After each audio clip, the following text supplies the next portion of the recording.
प्रसारित करीत आहोत. परिसर हे सदर याचं लेखन आहे डॉक्टर सुधीर कुंभार यांचं. ऐकूया परिसर.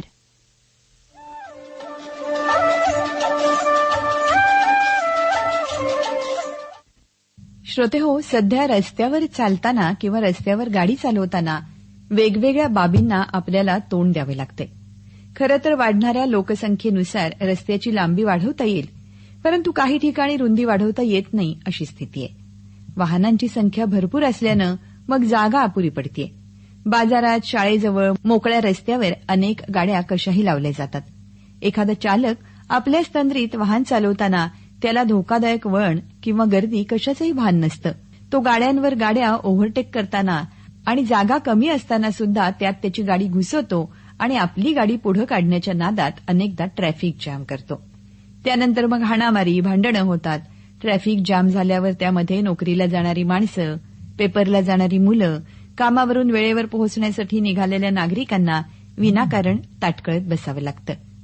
ट्रॅफिक जाम होऊन जातो. एखादी त्यावेळेला अँब्युलन्स त्या गर्दीत अडकते आणि त्यातला पेशंट वाटेतच मृत्युमुखी पडतो. मानसिक त्रास असणं, एखादा मोठा आजार असणं, व्यसनामुळे किंवा मोबाईलवर गप्पा मारणं यामुळे हे अपघात होत असतात. पावसाळ्यात, उन्हाळ्यात गाडीची काळजी घेतली जात नाही. टायर झिजलेले असतात, ब्रेक लागत नाही. अशा अवस्थेत रस्ते खराब असतात. धोकादायक वळण समजून येत नाही किंवा खड्डे चुकवण्याच्या नादात मग अपघात होतात आणि ट्रॅफिक जॅम होतं. बॉनेट टू बॉनेट गाड्या चालवण्यामुळे सुद्धा अपघात होतात आणि ट्रॅफिकला त्रास होतो. वाहन चालवताना रात्रीच्या वेळी प्रखर प्रकाशाचे डोळे दिपवणारे दिवे, अप्पर डिपर हे न करता गाड्या तशाच चालवल्या जातात. रस्त्यावर गाडी चालवताना ब्रेक सिस्टीम, टायरमधली हवा, पेट्रोल किंवा अन्य इंधन, कूलंट, हेडलाईट, इंडिकेटर, हॉर्न आणि वायपर सुस्थितीत आहेत का हे पाहिलंच जात नाही आणि त्यामुळे अपघात होतात. गाड्या चालवणाऱ्यांची हेल्मेट घातलंय का, बेल्ट लावलाय का हेही त्यांनी पाहायला हवं.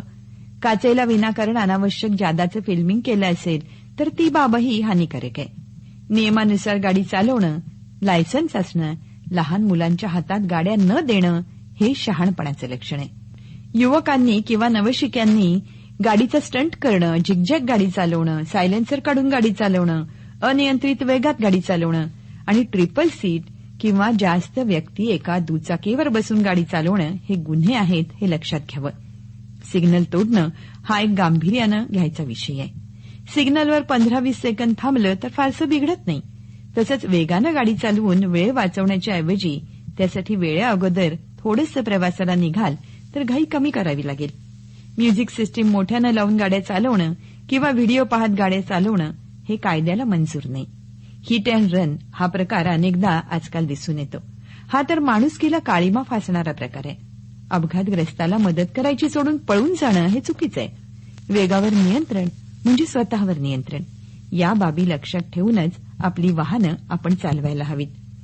काही जणांना शिस्त मोडून दुसऱ्याच्या लेनमध्ये घुसण्याची सवयच असते. मिळेल तेवढ्या जागेमध्ये आपलं वाहन कसं बसेल की नाही हे न पाहता वाहनांच्या बेचक्यांमध्ये आपली वाहनं घुसवणं एवढंच काम काही वेळा चालकाकडून केलं जातं. पण त्यामुळे इतर वाहनांना अडथळा होऊन वाहनांना जागा न मिळाल्यानं रहदारी ठप्प झाल्याची उदाहरणं आपण रोज पाहतो. पार्किंगमध्ये गाडी लावताना योग्य पद्धतीनं लावल्यास त्याचा फायदा सर्वांनाच होतो. पण अयोग्य पद्धतीनं जागा जास्त अडवून गाड्या लावल्यामुळे दुसऱ्याची पंचायत होती हेही लक्षात येत नाही.